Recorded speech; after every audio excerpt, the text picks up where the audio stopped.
الحمد للہ رب العالمین والعاقبۃ للمتقین والصلاة والسلام رسولہ الانبیاء والمرسلین اما بعد فاعوذ باللہ من الشیطان الرجیم بسم اللہ الرحمن الرحیم هو الذی خلق لکم ما فی الارض جمیعا صدق اللہ العظیم وصدق رسولہ النبی الکریم ونحن علی ذلک من الشاہدین والشاکرین الحمد للہ رب العالمین۔ سورہ بقرہ کی آیت نمبر 29 ہے جس کی میں نے تلاوت کی۔ هو الذی خلق لکم ما فی الارض جمیعا، جس کا مطلب یہ ہے کہ اللہ سبحانہ و تعالیٰ فرما رہے ہیں کہ زمین پر جو کچھ بھی ہے وہ میں نے تمہارے لیے پیدا کیا۔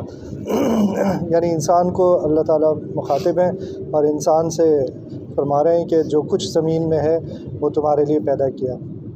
تو ہم اس آیت پہ تھوڑی سی بات کریں گے اور بعد میں انسان کی اپنی تخلیق کس لیے ہوئی اس کے اوپر بات کریں گے۔ تو اگر ہم تھوڑا سوچیں اور غور و فکر کریں، جس کا اللہ سبحانہ و تعالیٰ بار بار ہمیں تاکید کرتے ہیں کہ ہم غور و فکر کیا کریں، تو زمین پر جو کچھ پیدا کیا اس میں اگر ہم موٹی موٹی باتوں کی طرف نظر کریں تو سب سے پہلے اگر ہم دیکھیں اس وقت ہمیں ستارے نظر آ رہے ہوں گے تو ستاروں کا کیا مقصد ہوگا، اللہ تعالیٰ نے ستارے کیوں پیدا کیے ہوں گے۔ تو آج سے اگر کچھ 100 سال پہلے سفر کس طرح ہوا کرتا تھا، وہ ہم میں سے کچھ لوگوں کو تو معلوم ہوگا کہ ستاروں کے ذریعے سفر ہوا کرتا تھا۔ یہ موجودہ جو ذرائع ہیں یہ موجود نہیں تھے، اور انسان اپنی جو بھی مقصود منزل ہوتی تھی اس پر ستاروں کے ذریعے پہنچ جاتا تھا۔ تو اللہ تعالیٰ نے ستارے بھی بے مقصد نہیں بنائے، صرف اس لیے نہیں بنائے کہ ہم انہیں دیکھیں، بلکہ اس لیے بنائے کہ ہم انہیں دیکھیں اور سوچیں کہ یہ اللہ تعالیٰ نے ستاروں کو کیوں بنایا۔ تو ستاروں میں سے یہ ایک ستارہ سورج بھی ہے جس کو اللہ تعالیٰ نے بنایا۔ تو سائنسدان جو جس طرح ستاروں کی تعریف کرتے ہیں اس تعریف پر سورج بھی پورا اترتا ہے۔ تو سورج ایک ستارہ ہے بہت سارے ستاروں میں سے، اور کیونکہ زمین سے بہت قریب ہے اس لیے ہمیں بڑا نظر آتا ہے، اور جو باقی ستارے ہیں وہ زمین سے اتنی دور ہیں کہ اس کو کلومیٹر میں تو بتا بھی نہیں سکتے، اس کے لیے ایک دوسری ٹرمینالوجی یوز ہوتی ہے جس کو لائٹ ایئرز کہتے ہیں۔ تو بہرحال سورج اللہ تعالیٰ نے ہمارے لیے پیدا کیا۔ تو اگر ہم کبھی سوچیں سورج سے ہمیں کیا کیا فائدے ہوتے ہیں، تو اگر سورج نہیں ہوتا تو زمین پر زندگی ہوتی ہی نہیں۔ کیونکہ سورج میں اللہ تعالیٰ نے ایک ایسا نظام رکھا ہوا ہے جس سے پوری زندگی چل رہی ہے۔ سورج پانی کو اٹھا کے آسمان پہ لے کے جاتا ہے، اور پھر ہوائیں چلتی ہیں اور وہ پانی بادلوں کی شکل میں جگہ جگہ برستا ہے، اور پھر انسان کو پانی فراہم ہوتا ہے۔ اسی پانی سے فصلیں تیار ہوتی ہیں، اسی پانی سے سبزیاں پھل وغیرہ ہمارے لیے تیار ہوتے ہیں، وہی پانی ہمارے مویشی استعمال کرتے ہیں، وہی پانی ہم پیتے ہیں۔ تو اس طرح پانی ہم تک پہنچنے میں سورج کا جو اللہ تعالیٰ نے سورج کے نظام میں جو حکمت رکھی ہے وہ ایک چیز ہے جو ہمیں سوچنی چاہیے۔ اسی طرح ہمارے صحت کے لیے سورج بہت ضروری ہے، کہ شاید آپ لوگوں کو پتہ ہو کہ ہماری ہڈیوں کے لیے وائٹامن ڈی کی بہت زیادہ ضرورت ہوتی ہے۔ تو اگر ہم سورج کی صبح کی دھوپ ہم اگر لیں، اور خاص طور پر عورتوں کے لیے بہت ضروری ہوتی ہے، تو پھر ہڈیاں مضبوط ہوتی ہیں۔ تو اس لیے صبح کی دھوپ تو سورج میں اللہ تعالیٰ نے ہمارے لیے صحت بھی رکھی ہوئی ہے، اور اسی طرح سورج کی گرمی جس کو ہم کبھی کبھار ناگوار بھی گزرتی ہے ہمیں، لیکن اگر وہ گرمی نہ ہو تو یہ عام مزے کے پھل اور مزے کی سبزیاں جو ہیں اور یہ اناج وغیرہ یہ بھی ہمیں دستیاب نہ ہو تو وہ گرمی ہی یہ کام کرتی ہے۔ اسی طرح سورج جو ہے وہ جب سردیاں آتی ہیں تو سورج زمین سے ویسے تو قریب ہوتا ہے لیکن اس کی روشنی ترچھے انداز میں پڑتی ہے، اس وجہ سے سردی بڑھ جاتی ہے یا گرمی کم ہو جاتی ہے۔ تو اب وہ سردی کا فائدہ کیا ہوتا ہے کہ برف باری ہوتی ہے اور جگہ جگہ پہاڑوں کے اوپر پانی جمع ہونا شروع ہو جاتا ہے، اور وہ برف پورے سال پگھلتی رہتی ہے، اور ہمیں اللہ تعالیٰ پانی پورے سال سپلائی کرتے رہتے ہیں، تو پانی کی سپلائی منقطع نہیں ہوتی۔ تو اس طرح سورج کبھی گرمیوں میں ہمیں فائدہ پہنچاتا ہے، کبھی سردیوں میں ہمیں فائدہ پہنچاتا ہے، لیکن مسلسل سورج کی ہمیں ضرورت ہے۔ اور اسی طرح زمین کے اندر معدنیات جو تیار ہوتی ہیں، تیل تیار ہوتا ہے، طرح طرح کی چیزیں وہ سب سورج کے ذریعے تیار ہوتی ہیں۔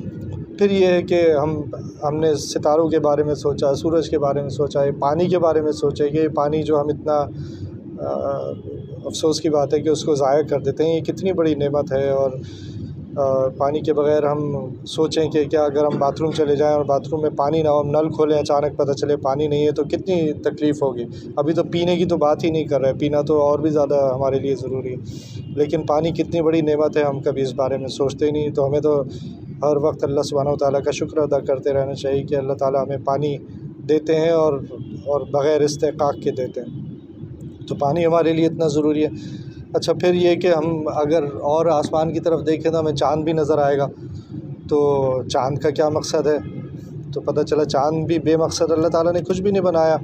تو چاند جو ہے وہ یہ جو زمین میں سمندروں میں لہریں آتی ہیں، اس کا چاند سے گہرا تعلق ہے۔ جتنا چاند بڑا ہوگا تو وہ لہریں بڑھتی جائیں گی۔ اور اچھا، اس سے بھی سمجھ نہیں آتا کہ اس کے اندر حکمت کیا ہے، تو سائنسدان کہتے ہیں کہ زمین کے اندر جتنی مخلوق ہے اس کی افزائش نسل سے اس کا تعلق ہے، لہروں کا تعلق ہے۔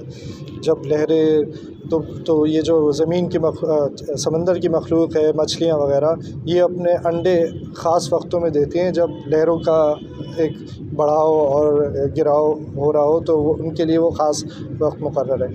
اب کتنی مخلوق ہے جو مطلب زمین پر تو کم مخلوق ہے، سمندر میں زیادہ مخلوق ہے، کیونکہ سمندر زمین کا 70% ہے اور وہیں سے ہم کتنی غذا حاصل کرتے ہیں۔ تو اگر یہ چاند نہیں ہوتا تو یہ پورا افزائش کا، نسل کی افزائش کا کام بھی نہیں ہوتا جو سمندر میں مخلوق ہے۔ اللہ تعالیٰ نے کچھ بھی بیکار نہیں بنایا۔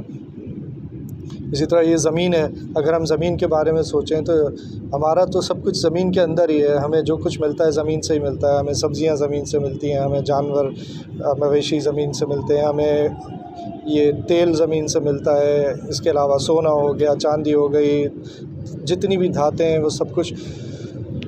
اسی طرح پانی بھی ہمارے لیے زمین کے اندر جمع ہوا ہے، کنوؤں کی صورت میں اور دریاؤں کی صورت میں بھی ہمیں زمین پہ ہی ملتا ہے۔ تو یہ ساری وہ اللہ تعالیٰ نے جو فرمایا نا کہ هو الذی خلق لکم ما فی الارض جميعا، جو کچھ بھی ہے وہ میں نے تمہارے لیے بنایا۔ ہم اگر سوچیں، تھوڑا غور و فکر کریں، ہماری زندگی اتنی مصروف ہو گئی دنیا میں کہ ہم سوچنے کا موقع ہی نہیں ملتا ہمیں۔ تو اللہ تعالیٰ نے سب کچھ ہمارے لیے بنایا، لیکن اس سے بھی بڑھ کر اگر ہم سوچیں، تھوڑا اور غور و فکر کریں، تو اور بھی بہت سے راز ہیں جو ہمارے سامنے آئیں گے۔ اور اس کے لیے ہم اگر اس آیت پہ غور کریں جو سورہ ذاریات کی ہے کہ وما خلقت الجن والانس الا لیعبدون، کہ میں نے انسانوں اور جنوں کو صرف اور صرف اپنی عبادت کے لیے پیدا کیا۔ تو اب اگر ہم اس بات کو ذہن میں رکھیں کہ اگر انسان اور جنوں کو صرف عبادت کے لیے پیدا کیا گیا، تو پھر یہ باقی چیزیں بھی شاید ان کا بھی تعلق عبادت سے بنتا ہو۔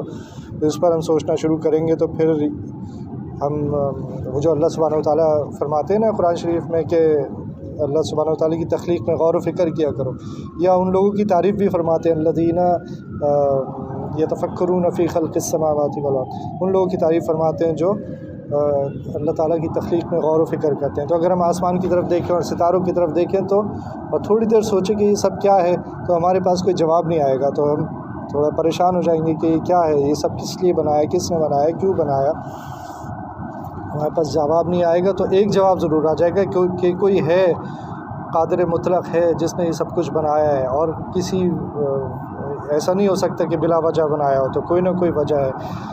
تو ستارے ہمیں اللہ تعالیٰ کی طرف لے جانے اور اللہ تعالیٰ کی معرفت حاصل کرنے کی طرف مجبور کریں گے، سوچنے پر مجبور کریں گے۔ پھر انہی ستاروں میں سے اب انہی چیزوں کو دوبارہ ہم سوچتے ہیں کہ سورج کس لیے بنایا اور پانی کس لیے ہے۔ تو سورج کو ہم اگر دیکھیں تو یہ سب باتیں ٹھیک ہیں کہ ہماری زندگی کی بقا کے لیے سورج بہت ضروری ہے، اور سورج ہمیں پانی کا ایک نظام دیتا ہے، اور ہمارے لیے سبزی پھل وغیرہ سب کا انتظام ہوتا ہے، اناج کا انتظام ہوتا ہے۔ لیکن تھوڑا اور غور و فکر کریں گے تو ہمیں احساس ہوگا کہ سورج ہی ہے جو ہمیں نماز کے ٹائم بتاتا ہے، عبادت کے ٹائم بتاتا ہے، فجر کا ٹائم بتاتا ہے، تمام عبادت کے ٹائم سورج بتاتا ہے۔ تو اس کا مطلب ہوا کہ اللہ تعالیٰ نے یہ چیزیں ہمارے لیے یقیناً بنائی ہیں، لیکن ہمیں کس لیے بنایا؟ اللہ سبحانہ و تعالیٰ کہہ رہے ہیں کہ میں نے تمہیں صرف اپنی عبادت کے لیے پیدا کیا۔ تو جب عبادت کے لیے پیدا کیا تو باقی جو چیزیں ہیں وہ بھی اصل ان کا مقصد، جب ہمارا اصل مقصد عبادت ہے، نہ کہ یہ دنیا کمانا اور صبح سے شام کرنا دنیا میں، بلکہ ہمارا اصل مقصد اگر عبادت ہے تو پھر یہ جو باقی چیزیں بنائی ہیں ان کا بھی عبادت سے کوئی نہ کوئی تعلق بنتا ہے۔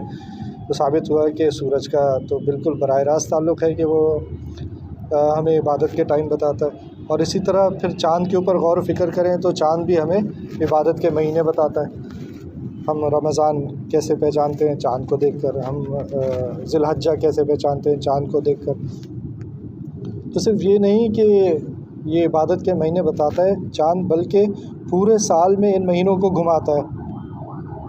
تو ایسا نہیں ہوتا کہ اگر رمضان جنوری میں آئے تو وہ ہر سال جنوری میں آئے گا، بلکہ وہ گھومتا رہتا ہے پورے سال میں گھومتا رہتا ہے۔ تو چاند کے ذریعے اللہ تعالیٰ ان مہینوں کو ذی الحجہ اور رمضان کو پورے سال میں گھماتے رہتے ہیں۔ تو اس کا مطلب ہوا کہ ہر انسان جو ہے نا وہ رمضان پورے سال کے ہر مہینے میں گزارے گا۔ اگر اس کی زندگی 40-50 سال ہو گئی تو وہ رمضان ہر یعنی جنوری، فروری تمام مہینوں میں گزارے گا۔